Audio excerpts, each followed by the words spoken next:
اللہ اللہ اللہ۔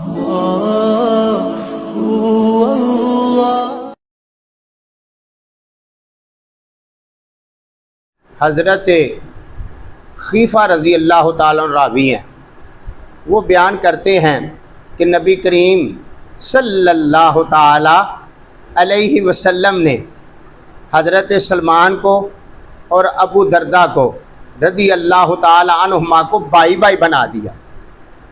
نبی کریم صلی اللہ علیہ وسلم نے مدینہ شریف میں مہاجرین اور انصار کو بائی بائی بنایا، تو ان میں سے حضرت سلمان اور ابو درداء رضی اللہ تعالیٰ عنہ کو آپس میں بائی بائی بنا دیا۔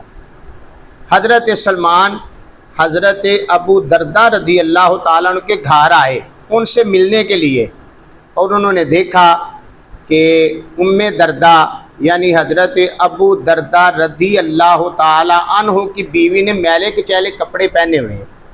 حضرت سلمان رضی اللہ تعالیٰ نے پوچھا کہ کیا تم نے یہ اپنی حالت بنائی ہوئی ہے، میلے کچیلے کپڑے پہنے ہوئے ہیں میری بہن؟ تو انہوں نے کہا کہ آپ کے بھائی ابو درداء رضی اللہ تعالیٰ عنہ کو تو دنیا سے دلچسپی نہیں ہے، وہ تو دین پر لگے ہوئے ہیں۔ ہمارا حال دیکھیں کہ ہم دنیا کے پیچھے بھاگ رہے ہیں، ہر بندے کی خواہش ہے کوئی راتوں رات لاٹری لگ جائے، کسی طریقے میں راتوں رات امیر ہو جاؤں۔ لیکن جو صحابہ کا دور تھا وہ کیسا ہی پیارا دور تھا، کہتے ہیں ان کو تو دنیا سے دلچسپی نہیں ہے، تو ہماری ساری دلچسپیاں ہیں ہی دنیا کہ کہاں سے مال کمایا جائے، کیسے کمایا جائے، بلکہ ہم کیسے بھی نہیں کہتے ہیں حلال حرام ہے آنے دو۔ حضرت سلمان فارسی رضی اللہ تعالیٰ عنہ نے جب یہ دیکھا تو حضرت سلمان نے رات کو ابو درداء آئے تو تھوڑی دیر دن کا ہی وقت تھا، جب آئے تشریف لائے تو حضرت سلمان کے لیے کھانا رکھا گیا، تو حضرت سلمان نے کہا ابو درداء آپ بھی کھائیں؟ انہوں نے کہا میں نے روزہ رکھا ہوا ہے، نفلی روزہ۔ آپ نے فرمایا جب تک آپ نہیں کھاؤ گے میں بھی کھاؤں گا نہیں۔ نفلی روزہ بندے نے رکھا ہو، کوئی مجبور کرے، کوئی مہمان کہے کہ میں نے آپ کے بغیر نہیں کھانا تو روزہ توڑنے کی اجازت ہے، اس کے بدلے میں روزہ رکھ لے۔ حضرت سلمان نے فرمایا کہ جب تک تم نہیں کھاؤ گے میں نہیں کھاؤں گا۔ حضرت ابو درداء نے کھانا شروع کر دیا۔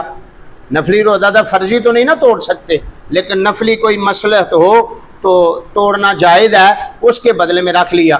پھر جب رات ہوئی حضرت سلمان رضی اللہ تعالیٰ نے نماز عشاء پڑھی، ابو درداء رضی اللہ تعالیٰ نے بھی نماز عشاء پڑھی، گھر گئے تو تھوڑی دیر کے بعد آپ حضرت ابو درداء کھڑے ہو گئے نماز کے لیے۔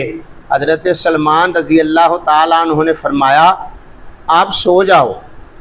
حضرت ابو درداء سو گئے، پھر تھوڑی دیر کے بعد آپ پھر اٹھ کر نماز پڑھنے لگے۔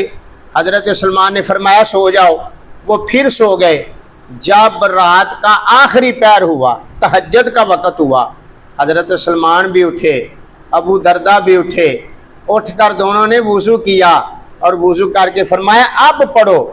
اب انہوں نے نفل پڑھے تو آپ نے فرمایا حضرت سلمان نے ابو درداء تم پر اللہ کا بھی حق ہے وہ بھی ادا کرو، اور تمہارے نفس کا بھی حق ہے وہ بھی ادا کرو، تمہاری بیوی کا بھی حق ہے وہ بھی ادا کرو۔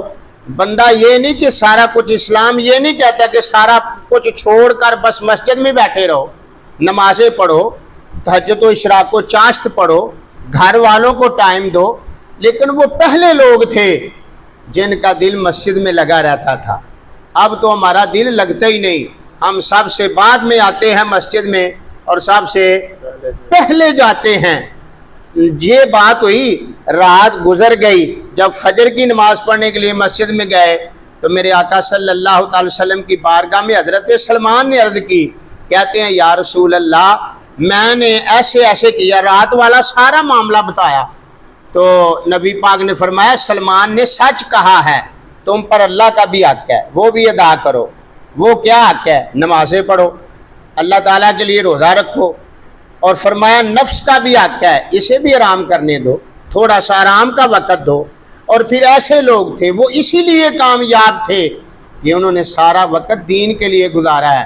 میرے دوستو بھائیو، ہم تو دن رات اس سوچ میں ہیں کہ کیسے راتوں رات امیر ہونا ہے، کیسے مال آنا ہے، اس لیے ہم کامیاب نہیں۔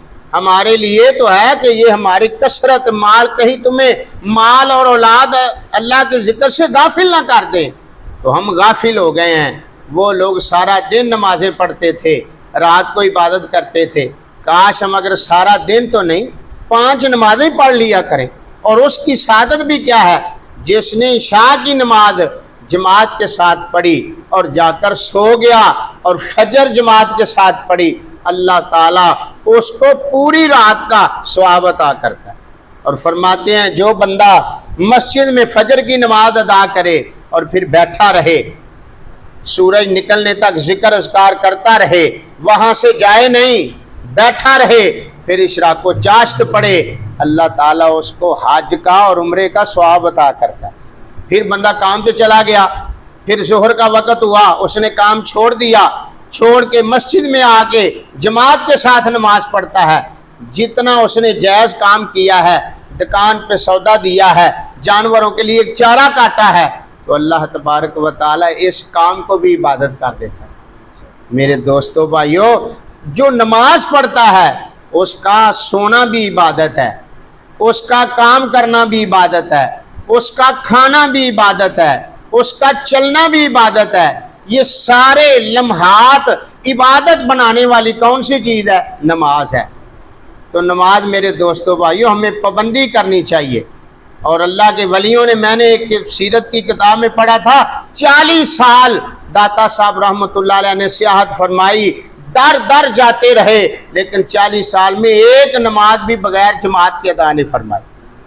سبحان اللہ۔ تو میرے دوستو بھائیو ہمیں ہمارے اندر بھی جذبہ ہونا چاہیے۔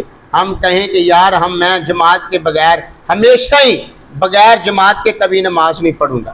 جب ہم پابندی کریں گے پھر انشاءاللہ دنیا بھی ہماری بہتر ہو جائے گی اور آخرت بھی بہتر ہو جائے گی۔ اللہ نے ساری کی ساری بلائی اور کامیابی اللہ نے دین پہ رکھ دی۔ اور جو بندہ دیندار ہے، جو نمازوں کی پابندی کرتا ہے، قرآن پاک کی تلاوت بھی کرتا ہے، موقع ملے تو روزہ بھی رکھتا ہے۔ حضور رکھتے تھے، ہر سوار کو روزہ رکھتے تھے، حضور جمعرات کو بھی روزہ رکھتے تھے۔ تو ہمیں بھی چاہیے نفلی روزے رکھیں، قرآن پاک کی تلاوت کریں۔ اللہ ہمیں نیکیوں والی، تندرستی والی، امن و سلامتی والی، نیکیوں والی لمبی عمر عطا فرمائے۔ وما علینا الا البلاغ المبین۔